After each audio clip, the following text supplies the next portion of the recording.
के बरियारपुर दक्षिणी के वार्ड नंबर 11 में पहुंच चुके हैं। इस वक्त की सबसे बड़ी खबर आ रही है कि 11 नंबर का नल जल काफी दिनों से ठप पड़ा है। आइए वार्ड सदस्य जानने का प्रयास करते हैं। हमारे चैनल में आपका स्वागत है सभी दर्शकों को। सबसे पहले मैं आपको बता दूं कि हम वार्ड सदस्य नहीं हैं। वार्ड सदस्य पहले मेरी वाइफ थी, लगभग 15 साल उप मुखिया भी रह चुकी हुई है। और नल जल योजना जब आया तो प्रत्येक वार्ड में एक अनुरक्षक की बहाल करना था। तो नल जल तो मेरे ही ज़मीन में लगा, इसलिए लगा कि कहीं ज़मीन मिल नहीं रहा था तो हम अपना ज़मीन दिए नल जल में लगवाए। जब बिहार सरकार का एक लेटर आया 1153-7707-5850, उस लेटर में लिखा हुआ था कि प्रत्येक वार्ड में एक अनुरक्षक की बहाल होगी। तो ग्राम सभा जब लगा तो ग्राम के लोग जो है हमको अनुरक्षक में चयन कर लिया कि भाई आपके ज़मीन में नल जल है, पहले से भी आप ही नल जल चला रहे हैं तो अनुरक्षक आप ही रहिए। तो हमको अनुरक्षक के पद पर लोग चुना और शुरू से लेकर अभी तक अनुरक्षक के पद पर हम बरकरार है। सरकार का कोई लेटर नहीं निकला है हटाने के लिए, हटे नहीं है। लेकिन जब नए वार्ड सदस्य आए जीत करके तो नए वार्ड सदस्य क्या किए कि हथियार के बल पर जबरन नल जल पर कब्जा जमा लिया।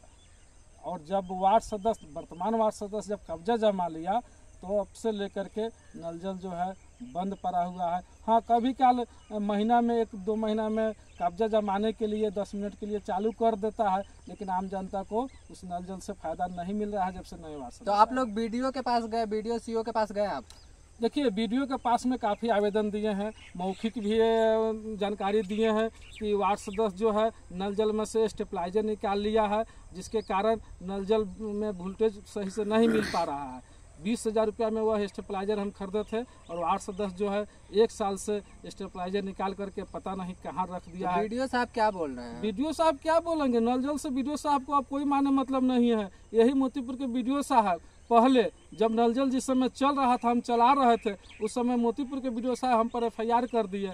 और अब यही नए वार्ड सदस्य के समय में अब जब कब्जा जमा लिया है नया वार्ड तो उसमें का स्टेबलाइजर निकाल करके ले गया। नल जल बंद है, हम खबर भी बीडीओ साहब के देते हैं तो अभी कोई माने मतलब नहीं है। बीडीओ साहब के ही नहीं, अब तो नल जल PhD विभाग में चला गया। तो PhD विभाग में भी मैंने कई आवेदन दिए हैं और मौखिक भी मिले हैं कि जाकर शिकायत किए हैं कि देखिए नल जल बाधित पड़ा हुआ है, नल जल में ताला लगा हुआ है और नल जल का स्टेबलाइजर उसमें का नहीं है, गायब है, चल करके देखिए और नहीं तो कार्रवाई कीजिए कि नल जल बंद क्यों है। जब नल जल में हम अपना कीमती ज़मीन दे दिए हैं और अपना रुपया भी उसमें खर्चा कर दिए, एक्स्ट्रा जितना सरकार पैसा दिया था उससे ज़्यादा पैसा हम खर्चा कर दिए। जो अभी तक मेरा पैसा सरकार के यहाँ बाकी है, लेकिन उस पैसा को भी मांग कर रहे, पैसा नहीं मिल रहा है, वो तो अलग बात है, लेकिन जनता को पानी तो कम से कम मिलना चाहिए ना। अनुरक्षक का पैसा आपको मिला क्या? ना, अनुरक्षक का पैसा कहाँ मिला, वो सब घोटाला कर दिया वार्ड सदस्य। सरकार ने अनुरक्षक की राशि भेजा था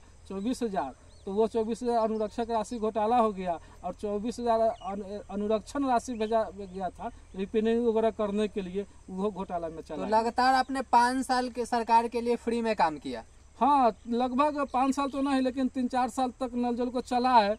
और बिजली, मेरे नल जल में बिजली का जो स्मार्ट मीटर लगा हुआ है, बिना रिचार्ज के नहीं चलता है।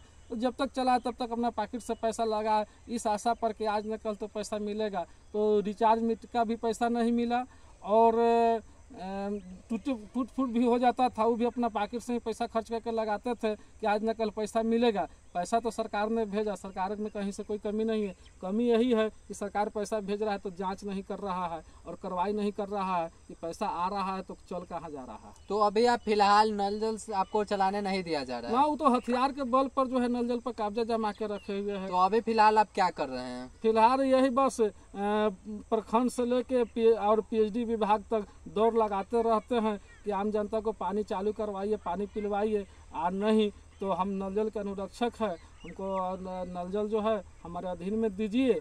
और नहीं तो कहीं किसी भी तरह नल जल चलना चाहिए, बाधित नहीं होना चाहिए। अगर किसी ने नल जल पर कब्जा करके नल जल को बाधित करके रखे हुए हैं तो वैसे आदमी पर FIR होना चाहिए। तो आपके साथ बीडीओ साहब FIR क्यों किए थे? FIR मुखिया जी के दबाव में और राजनीति के तहत मुखिया जी और जो वार्ड सदस्य है इन्होंने झूठ मूठ के जाके BDO साहब के कह दिए उल्टा पुल्टा झूठ, जबकि वीडियो साहब को खुद आकर के नल जल पर जांच करना चाहिए, सच्चाई को जानना चाहिए, लेकिन वो सच्चाई जाने नहीं, मुखिया जी के दबाव में आकर के और पंचायत सचिव को ताकि एक आदेश कर दिए FIR के लिए। अब पंचायत सचिव तो मुखिया जी का ही होता है, तो मुखिया जी का बात माना और पंचायत सचिव मुझ पर FIR कर दिया। जब उसी पंचायत सचिव से जब मैंने सवाल किया, पूछा कि क्या मेरा गलती था जो आपने FIR कर दिया, तो उन्होंने कोर्ट में जा कर के और एक लिखित पिटीशन दिए हैं और कोर्ट में जाकर के बयान भी दिए हैं कि आइए मिस्टेक में FIR हुआ है। देखिए सीधा सीधा इनका कहना है कि इनके ऊपर में मिस्टेक में FIR हो गया था, वीडियो साहब सचिव साहब ने बताया, और अभी नल जल बंद पड़ा है तो उन पे कोई कार्रवाई नहीं है। आपने आवेदन दिया वीडियो साहब को, वीडियो साहब क्या बोल रहे हैं? क्या बोलेंगे, कुछ नहीं, बस सिर्फ आवेदन देते रहते हैं, जाके कहते रहते हैं ठीक है देखेंगे, लेकिन देखने आते। उम्मीद है आपको कि चालू होगा?